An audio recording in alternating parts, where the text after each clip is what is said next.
नमस्कार दोस्तों, स्वागत है। भिक्षु हर दिन तथागत से कहता, मैंने मन को जीत लिया है, अब यह मुझे विचलित नहीं कर सकता। तो एक दिन गौतम बुद्ध ने कहा, ठीक है, तुम दक्षिण दिशा में भिक्षा मांगने जाओ, यही तुम्हारी आखिरी चुनौती है। फिर अगले दिन ही भिक्षु ने व्याकुल होकर कहा, मुझसे बड़ी गलती हुई, लेकिन अब मैं दोबारा उस दिशा में भिक्षा मांगने नहीं जाऊंगा।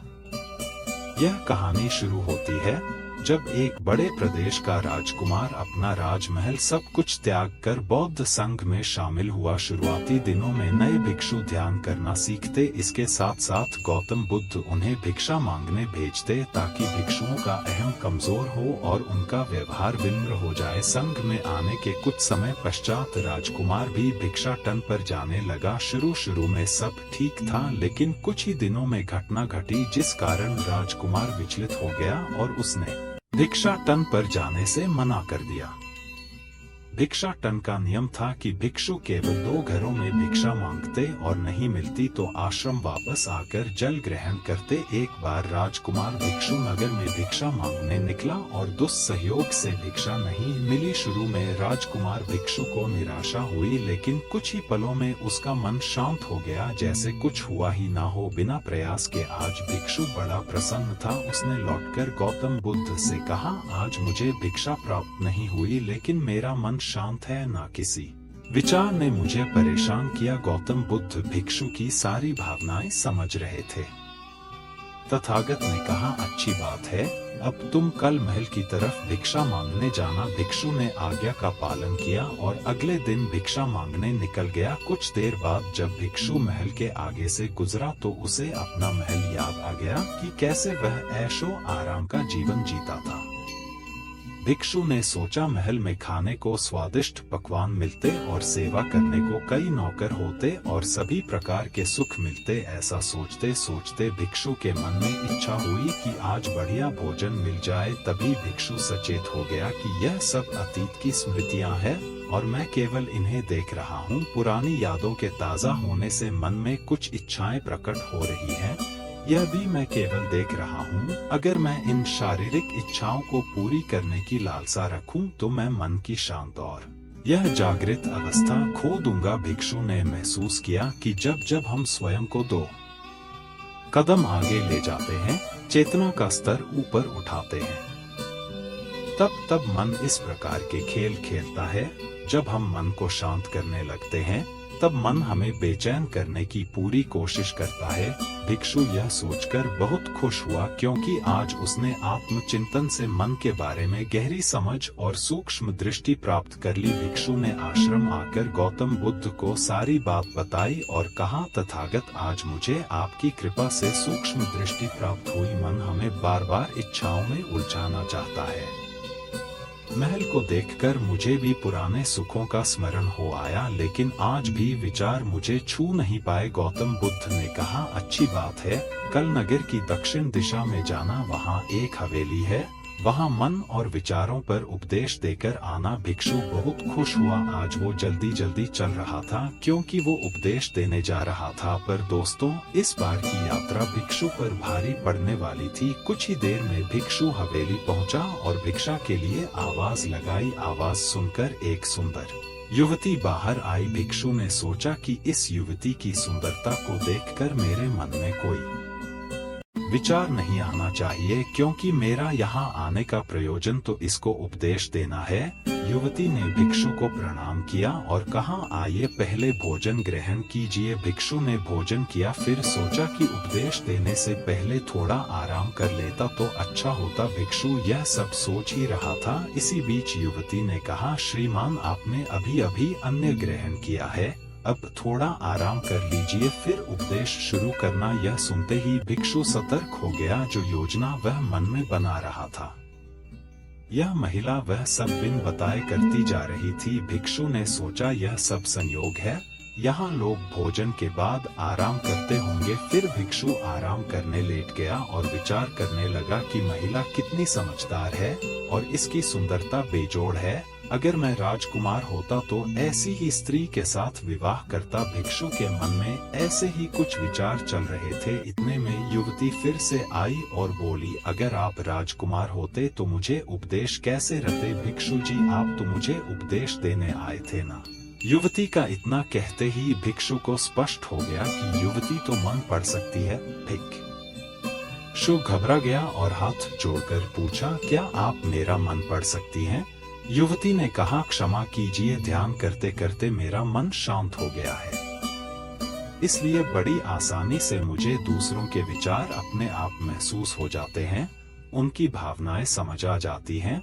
जब भिक्षु ने सुना तो उसके पैरों तले जमीन सरक गई। फिर बिना कुछ बोले भिक्षु तत्काल आश्रम की ओर चल पड़ा। रास्ते में चलते हुए भिक्षु का दिमाग फटा जा रहा था, उसकी बेचैनी बढ़ गई थी। भिक्षु खुद को कोसने लगा कि मेरे मन में युवती के लिए ऐसे विचार क्यों आ रहे थे, उसने मेरे बारे में क्या सोचा होगा? अगर यह बात लोगों को पता चलेगी तो लोग भिक्षुओं और संघ के बारे में क्या सोचेंगे? आज भिक्षु बहुत लज्जित महसूस कर रहा था और वह थोड़ी ही देर में आश्रम पहुंच गया। जब भिक्षु गौतम बुद्ध के सामने पहुंचा तो तथागत ने देखा कि उसके चेहरे की रौनक जा चुकी है, दोनों कंधे झुके हुए थे। भिक्षु ने बुद्ध से कहा, अब मैं कभी भिक्षा के लिए नहीं जाऊंगा। तथागत ने कहा, पहले आराम से बैठो, फिर मुझे बताओ कि तुम्हारी चाल में इतनी थकान क्यों है? आज तुम्हारे चेहरे पर तेज की जगह गलानी की भावना क्यों है? भिक्षु ने सारी बात बताई और कहा, मैं सब कुछ जानते हुए भी महिला की सुंदरता के बारे में और अन्य चीजों के बारे में सोच रहा था। मैं मन से पूरी तरह हार गया। अब मैं कभी उस दिशा में नहीं जा पाऊंगा। मैंने बौद्ध संघ का भारी अपमान किया है। गौतम बुद्ध ने कहा, सबसे पहली बात, परेशानी को बढ़ा चढ़ाकर मत सोचो। अगर कुछ बुरा हो जाए तो एकदम से यह मत सोचो कि सब खत्म हो गया। बिना सोचे निष्कर्ष पर मत जाओ। दूसरी बात, ध्यान दो कि कहीं तुम नकारात्मक विचारों के साथ अतिशयोक्ति करने वाले शब्दों का प्रयोग तो नहीं कर रहे, जैसे मैं हमेशा हारता हूँ, जीवन में कुछ नहीं बचा, मैं मन से पूरी तरह हार गया, मेरे साथ कोई नहीं है। क्योंकि ऐसा करने से मन अति भावुक और विचलित हो जाता है और नकारात्मक विचारों के चक्र में फंसा रहता है। तथागत के शब्दों से राजकुमार भिक्षु के मन को सांत्वना मिली। भिक्षु ने पूछा, अगर मैंने अपने मन को जीत लिया था तो फिर मन ने मुझे परेशान क्यों किया? गौतम बुद्ध ने कहा, सबसे पहले यह समझो कि विचार पैदा कैसे होते हैं। पहले बाहर कुछ हुआ, फिर उस घटना के प्रति अंतर्मन ने प्रतिक्रिया की, इस कारण शरीर में भावना या सनसनी पैदा हुई, फिर इस सेंसेशन या फीलिंग के प्रति तुम्हारे सचेत मन ने यानी कॉन्शियस माइंड ने प्रतिक्रिया की। इस आखिरी स्टेप को हम विचार कहते हैं। भिक्षु ने पूछा, हमको परेशान करने की विचारों में इतनी शक्ति आती कहां से है? गौतम बुद्ध कहते हैं कि हम खुद विचारों को यह शक्ति प्रदान करते हैं। जब आप जजमेंट और सही गलत के टैग लगाकर विचारों को देखते हो तो उनके प्रति रिएक्ट करने लगते हो। एक विचार के साथ अन्य विचार भी सोचने लगते हो। जब तक आप खुद को जज करोगे तब तक मन आपको नीचा दिखाकर हावी होता रहेगा। भिक्षु ने पूछा, फिर मन शांत कैसे होगा? गौतम बुद्ध ने कहा, अगर विचार है तो शरीर में भावना भी महसूस हो रही है, क्योंकि हर विचार भावना के साथ प्रकट होता है। अगर आप अश्लील विचार महसूस कर रहे हो तो इसका मतलब है कि शरीर में एक भावना यानी सेंसेशंस भी महसूस हो रहे हैं और फिर आप उसके बारे में सोच रहे हो या रिएक्ट कर रहे हो, और इसी बात में मन को शांत करने का तरीका छपा है। हर विचार को देखना कठिन है क्योंकि विचारों का वेग तेज है, लेकिन शरीर में महसूस हो रही भावना यानी सेंसेशंस को देखना आसान है क्योंकि यह देर तक बनी रहती हैं।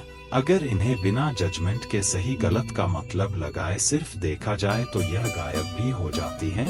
तब मन के पीछे जो शांति है वो प्रकट होती है और उस शांति में एहसास होता है कि मन हमारा कुछ नहीं बिगाड़ सकता। हमारा अंतर्मन कैसे ठीक होता है? नॉन जजमेंट से अगर हम किसी भी इंसान या घटना या फिर अपने मन को बिना जजमेंट के देखते हैं तो मन के साथ साथ अंतर्मन अपने आप स्वस्थ और शांत होने लगता है। अगर तुमने मात्र यह देखा होता कि इस औरत के प्रति विचार केवल मेरे अंतर्मन के रिएक्शन के कारण है और यह मैं केवल देख रहा हूँ, मन में बहुत कुछ चल रहा है लेकिन मैं सांस के प्रति सचेत हूँ, मैं शरीर में होने वाली प्रतिक्रिया को देख रहा हूँ, तब भी तुम सचेत होकर दृष्टाभाव में लौट आते। मन के पीछे जो शांति है वह हमारी सबसे बड़ी ताकत है। हम बड़ी आसानी से विचारों को शांत कर सकते हैं और एक दिन यह जान सकते हैं कि किसी भी प्रकार का विचार चिंता असल में इस शांति को पार नहीं कर सकता। हम हमेशा विचारों से अछूते हैं।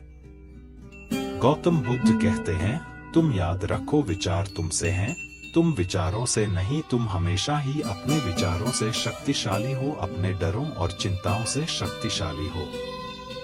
अब तुम अगले 7 दिन युवती के घर भिक्षा मांगने जाओगे और ध्यान रखना, अपने विचारों को जज मत करना। अच्छे बुरे विचार केवल तुम्हारा द्वार खटखटाते हैं। तुम केवल इतना याद रखना कि तुम वह शांति हो जिसमें सब प्रकट हो रहा है। अगले दिन भिक्षु पूरे मार्ग जागृत होकर चला। महिला के घर जाने से पहले थोड़ी घबराहट हुई, लेकिन भिक्षु दृष्टा भाव में बना रहा, विचारों को, शरीर में उठ रही भावनाओं को, डरों को, गिल्ट को, सबको बस देखता रहा। जब वापस लौटा तो वह पूरी तरह शांत था। आज उसमें मैंने मन को जीत लिया है, यह अहंकार भी नहीं था। आज उसने सही मायनों में मन को पार कर लिया था।